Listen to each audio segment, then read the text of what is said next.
ఓం నమో రామదూతాయ.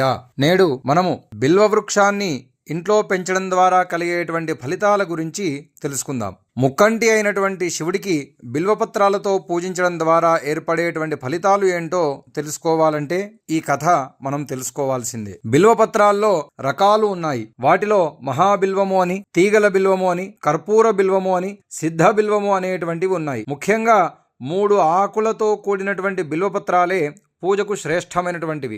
ఇవి త్రిదళం అని మనం పిలుస్తూ ఉంటాము. ఈ బిల్వపత్రాలతో శివపరమాత్మను పూజించడం ద్వారా పాపాలను తొలగించుకోవచ్చు, అష్టైశ్వర్యాలను పొందవచ్చు. ఈ బిల్వపత్రాలను పూజకు సిద్ధం చేసుకోవాలంటే సూర్యోదయానికి పూర్వమే సిద్ధం చేసుకోవాలి. ప్రతిరోజు శివుడికి బిల్వార్చన చేయడం ద్వారా అనుకున్న కార్యాలు సిద్ధిస్తాయి. ముఖ్యంగా శివరాత్రి పూట బిల్వాష్టకము పారాయణం చేయడం మహా మంచిది.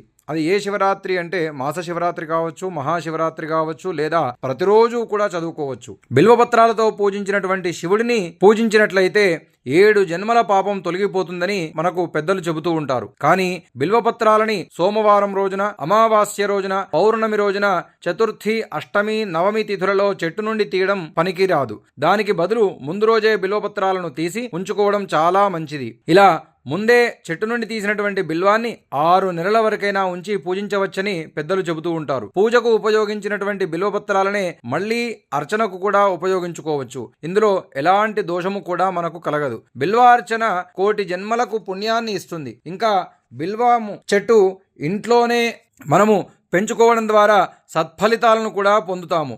ఆ బిల్వ చెట్టు మనకు సత్ఫలితాలను ఇస్తుంది. ఈ బిల్వ వృక్షాన్ని పెంచడం ద్వారా ఎన్నో యాగాలు చేసినటువంటి ఫలితం కూడా కలుగుతుంది అని మనకు పెద్దలు తెలిపినారు. ఓం నమో రామదూతాయ.